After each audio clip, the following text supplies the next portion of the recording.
Now, Reginald, we can move on to the next phase of this conflict, the All-Force said, staring Reginald down. A less knowledgeable opponent might believe that your last move was your limit, the best that you could do, without tapping in to all of that power that you've accumulated over the years and your predecessor before you. But I am not so limited. So, Reginald P. Worthington, you may proceed at your own pace. Well, aren't you just demanding? I'm half tempted to just say that the fight's over here and now. To hell with it. And to hell with you too. But I don't know. Maybe it's just something broken in me. Despite the fact that it isn't really logical. I somehow get the feeling that there's a smile on that face of yours. I know there clearly isn't. You don't have a face. And yet, it almost feels as if I can sense it. And I find myself overwhelmed with a desire to wipe it from you. You do what you must, Reginald, the All-Force replied, calmly standing in its place, unflinched by Reginald's angry glare in his direction. Very well. On with it, Regimen said as he extended his hand upwards, placing his fingers together firmly as the red aura once again began to build around him. Step 1. Clockwork combat system. Full manifestation, he exclaimed as he reached his hand into the sky, snapping his fingers, as a flash of red rung out, and suddenly 3 bright beams of light began to emit from his chest, pulsating white lights, circling one another, growing brighter by the moment, as in a flash, they suddenly disappeared, no longer in his chest, as the sky lit up, as Delius looked overhead, peering at the wonder to his eyes. 3 massive orbs of light, enormous in size, beaming down white light on everything that surrounded them, hovered in the sky overhead. Connected to those blinding white orbs were a myriad of smaller orbs, hundreds of them, all having different appearances. They were all orbs of energy, yes, but their appearances differed drastically. Some emitted a blue light with surges of red electricity. Others would emit colors of light like yellow or green, orange, or even black. Some solid white, but they all had different aspects to them as well. Some would surge what looked like electricity. Others seemed to have a sort of fluorescent light that swirled around them, like wafts of steam. Others seemed to pulsate rapidly, and there were hundreds of them, stringing out in all directions, attached to the 3 orbs that circled above, seeming to be bound together by bright strings of red energy that lit up the sky with colors, as all of them swirled overhead in a beautiful pattern.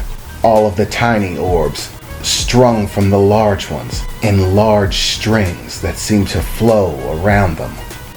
Step 2, Reginald exclaimed, as once again a bright aura of red began to gather around his hand.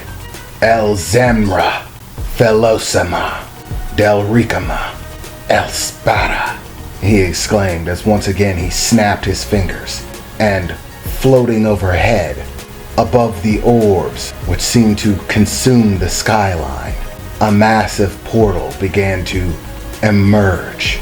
This one looked different than the one that he used to summon that blade, Ragnarok, but seemed just as complex, having multiple rings that stacked on top of each other as he said the statement, as a bright light of gold seemed to begin to emit from the portal.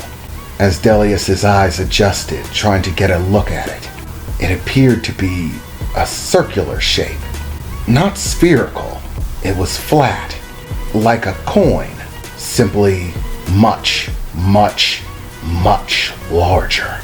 Its edges were frayed, or no, not frayed, Delius thought as he stared up at it, grooved. As his eyes took it in, a massive glowing golden gear floated down from the portal, beginning to take position in between the three glowing white spheres that seemed to be the center of the display in the sky. "Gear of the Eternal Clock," he announced as the gear seemed to lock itself into position in between all three of the glowing white spheres that circled round, as those two seemed to take the shape of gears, and all of the countless orbs changed as well, all of them beginning to shift and maneuver, working themselves into positions, interlocking and interweaving aside one another, becoming an intricate system of gears, all pushing and pulling at each other.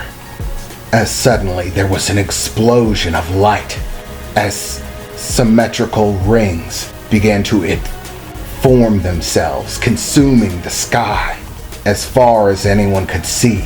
Beyond the horizon, hundreds upon hundreds of them, massive in size.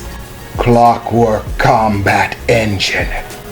Eternal timepiece," Reginald exclaimed as he extended his palm upwards, and suddenly there was a massive whirl of red energy as all of it seemed to begin to condense down in an all-consuming swirl, shrinking, condensing into a single beam of light, of countless intricacies and overwhelming power, shimmering golden light as it seemed to take solid form in Delius's sightline and Reginald's grasp as he clenched it tightly in his hand, a small string of golden light shimmering from it as he brought it down into view.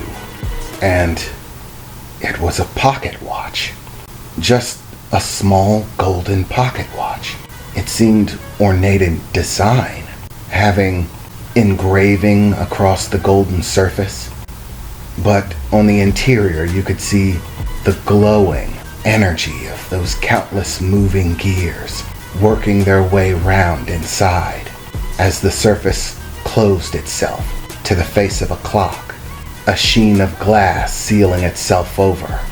Ah, yes, the eternal timepiece, a skill taught to you by your predecessor, in which you take countless different magical essences of extraordinary power and use one of the gears from the clock of eternity to bind them all into a single magical implement that defies the laws of logic and reason, allowing whoever wields it to do incredible and unimaginable things. It was one of your predecessor's favorite weapons. There are oh so many possibilities for what one can accomplish with such a tool that they seem nearly endless. You can control the fabric of space and time, change the course of events, rewrite them as you see fit, go forwards or backwards at will through the stream of time. If I'm correct, your predecessor even once used it to claim victory by stealing his opponent's death from the future. He found the point in time in which his opponent would die after facing him, and summoned that death to that very instant, bypassing the flow of time itself. The rules of reality, as written, mean nothing when wielding one of those watches. The only question that remains, Reginald, is how you intend to use it. Surely you do not believe that it will be any use against me, as powerful as that instrument is, against I, the All-Force. I think you will find its power lacking, unable to bring forth my death or destruction. So, Reginald, what is your plan? How do you intend to use this magical artifact that you have created? Because as you know, the clock works only once.